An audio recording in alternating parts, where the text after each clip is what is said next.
Good morning, Carlos. This is Professor Anderson with a little bit of feedback for your writing assignment number 4, the rough draft. First of all, wow, this was so well organized. I was really very impressed with your organization of the material and the way that you're interconnecting each of the subcomponents. You did a great job on that.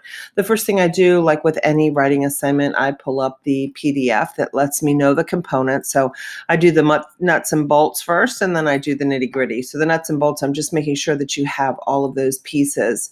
And if I look through here, this is a letter to a transmittal, a table of contents. You have labeled an executive summary. So far you're following exactly each of those components, and then an introduction to the paper, the research itself, some of your the primary research that you did, and then your conclusion. So when I just run through it quickly, I see that you have all the components. And then when I do a deeper comb through, I want to share with you some of the recommendations that I have for your final paper. So in this, you'll see that the title, why is this flipped around? Okay, so the title page and then the letter to the decision maker. So you have here a title page and then a letter to a decision maker. This is different. This letter to a decision maker memo is different than writing assignment number 3. This letter to a decision maker is really about 4-5 sentences. This is where you say, "Dear Lieutenant Commander Mitchell, enclosed, please find the culminating research on the recycling program for our unit.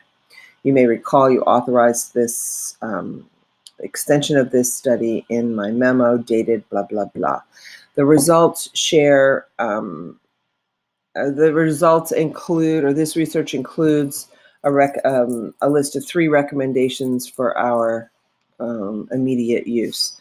Thank you in advance for your time and consideration." You're simply, I like to share with people that the letter to a decision maker in a final report is really like the sales receipt in a shopping bag. So say you went shopping and you bought, all different kinds of clothes for, you have a set of twins and they have totally different tastes, but they wear the same size. So if you have a sales receipt on the top, you'll be able to see very quickly which twin the clothes belong to. It's just like, oh, right, this one wanted this particular brand and this one wanted this brand. So it's just like a sales receipt on top of the research-based report. It lets you know what's on the inside, what work has been done. So this memo to a decision maker, you have way too much information. This is awesome right here, is a great start for your executive summary. Because in your executive summary, you're not quite as dense as you need to be. Now, this is where the confusing part comes in, because the executive summary, you may recall from the samples. Let me go back into I don't have it pulled up just yet, but go back into week 5 and 6, where it really focused on the executive summary. You will notice that the information in the executive summary is similar to research paper, the writing assignment number 3, the memo.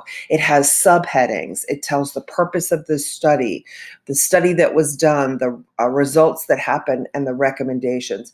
So the executive summary, go back and take a look at that. You're on a great start with this formula. Right here, you have the information. This is the information, similar to the information that you would include in the executive summary. So I hope that that's helpful. You need to, on the one hand, parse down your letter to a decision maker, your memo, and beef up your executive summary. And the information in both of those may help with that. Your introduction uses an awesome introduction. I think it's really well organized. And you use that funnel approach. You're going from the broad down to the narrow. So you've done a great job there. I love how you've organized this information with subheadings. That is key to tracking or trailing a reader through your paper. What I recommend is making sure, just like you have those subheadings in here. Oh, you do. I'm sorry. For some reason, I just saw research up here. So excellent. Just track those subheadings in your table of contents.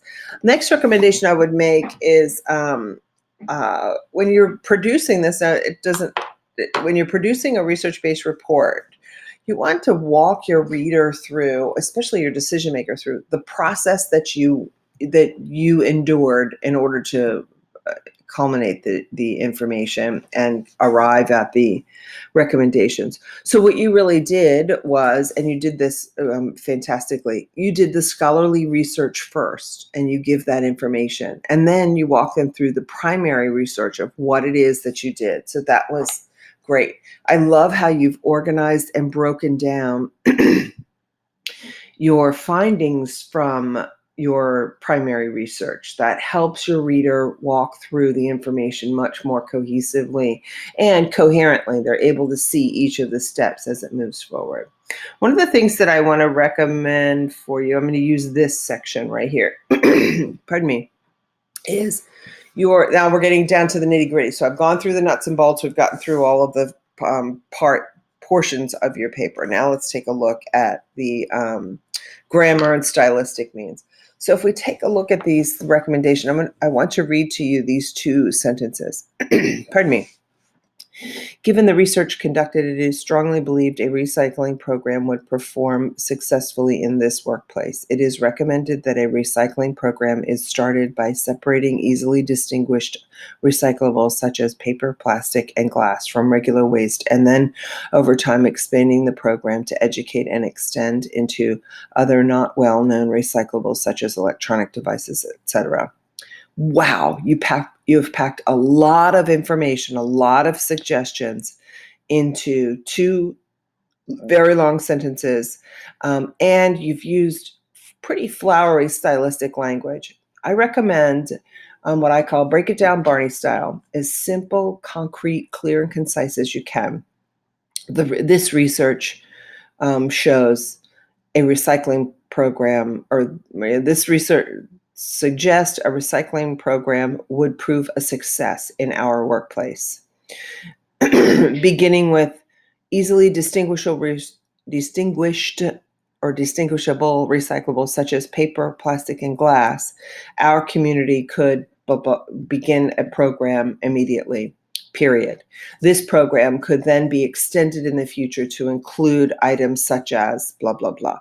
So what you do is you're stating very clearly in clear, active voice, directives for your recommendations. So those are the only things that I recommend. I mean, this is so well organized, tons of information, beautifully cited.